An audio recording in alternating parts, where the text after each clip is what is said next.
So let's get down to business, and we start with the exclusive interview that took place in San Francisco between Elon Musk and our technology correspondent James Clayton. It is one of his first interviews since he bought Twitter for $44 billion.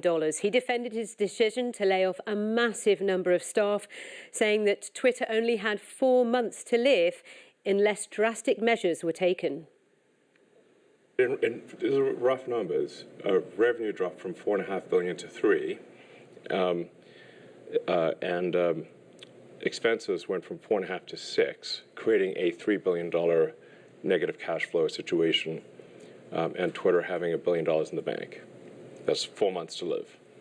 So unless drastic action was taken immediately, this company is going to die and be owned by the banks. Let's talk about that drastic action, because almost immediately you sacked a lot of Twitter workers. And I spoke to them. It was very easy to speak to them when it happened. And the way they said, pretty much everyone said, is that it felt quite haphazard. It was. And it felt a little bit uncaring. I wouldn't say uncaring. The issue is like the company's either going to go bankrupt, or if we do not cut costs immediately. This is not a caring, uncaring situation. It's like if the whole ship sinks, then nobody's got a job. Right. Yeah. But a lot of people just lost their jobs like that.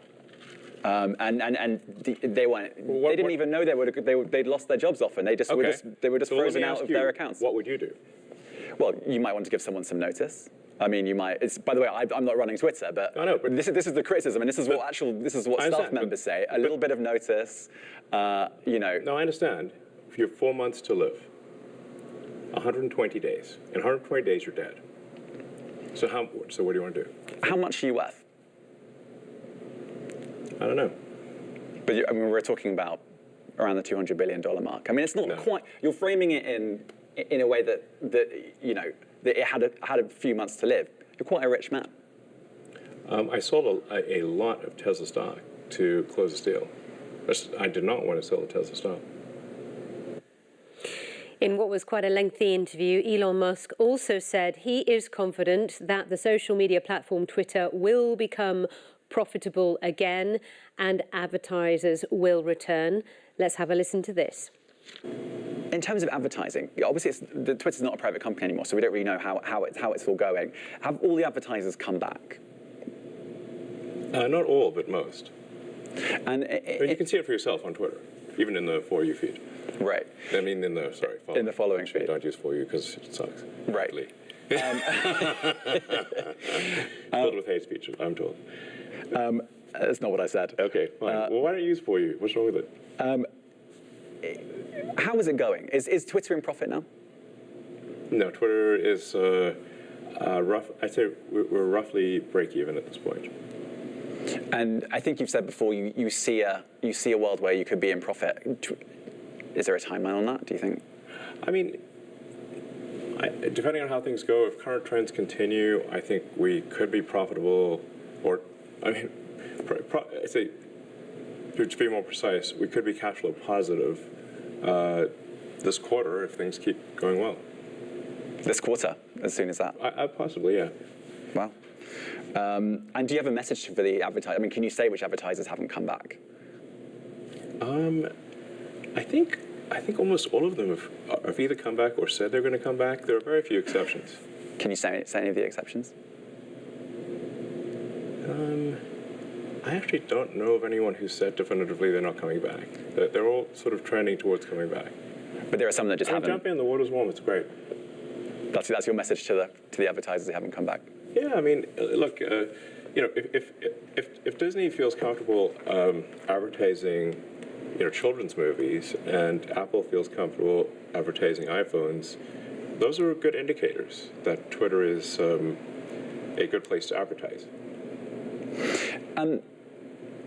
I want to talk about if you have any regrets. And I think you were booed at a Dave Chappelle concert. I think your own lawyer said a little. Well, some say a little, some say a bit more. I think your own lawyer said you couldn't get a fair trial in San Francisco because there are lots of people that don't necessarily like you here. Yeah, but I have to say I was wrong.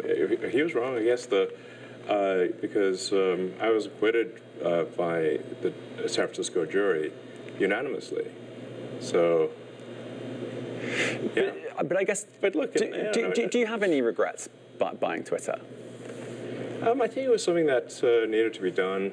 I mean, you said earlier that quite difficult. You know, I'd say that the pain level of Twitter has been extremely high. This hasn't been some sort of party, so it's been really quite a stressful situation. You know, for the last several months, not an easy one. But apart from the pain, I mean, so it's been quite painful. But I think at the end of the day, it should have been done. I think were there many mistakes made along the way? Of course, you know, but you know, all's well that ends well, and so I feel like we're headed to a good place. You know, we're roughly break even. I think we're trending towards being cash flow positive very soon, like literally in a matter of months. The advertisers are returning. I think the quality of recommended tweets has improved significantly, and we've taken a lot of feedback from people that have looked at the open source recommendation algorithm, and we've made a lot of improvements even since that was made open source, and we're going to keep doing that. So overall, I think the trend is very good. So. Well, let's unpack this further with our business reporter, Joao Da Silva, who joins us from our bureau in Singapore. Joao, it was an extraordinary conversation. You and I were both watching it live. You in our bureau in Singapore, me in the studio here in London. He had so much to say about so many things, but when it comes to Twitter itself and the business, he does sound confident. He is telling us all we'll be back in profit soon and advertisers will be back. Well, we'll have to wait and see. But Elon Musk did sound very upbeat in that interview. He talked about daily usage being up, and yes, the company finally breaking even now that, according to him, advertisers are back. He told James at one point how the situation was bleak when he first took over, accused the previous management of running it as a non-profit, saying that the company had only, in his own words, a few months to live.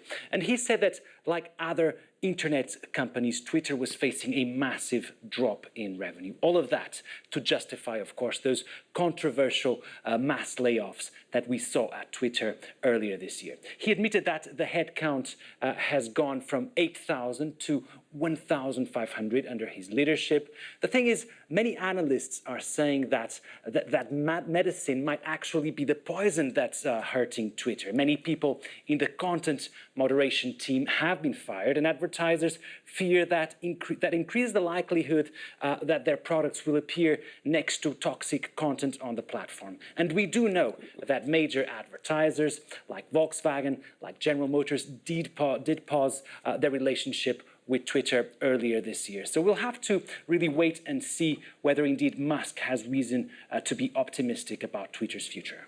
OK, Joao, thank you very much. Joao Da Silva in Singapore. Just to say, online you can see and read more about that exclusive interview. You can listen and watch at your leisure as and wish. So that's BBC Online, but also the news app as well. So do take a look.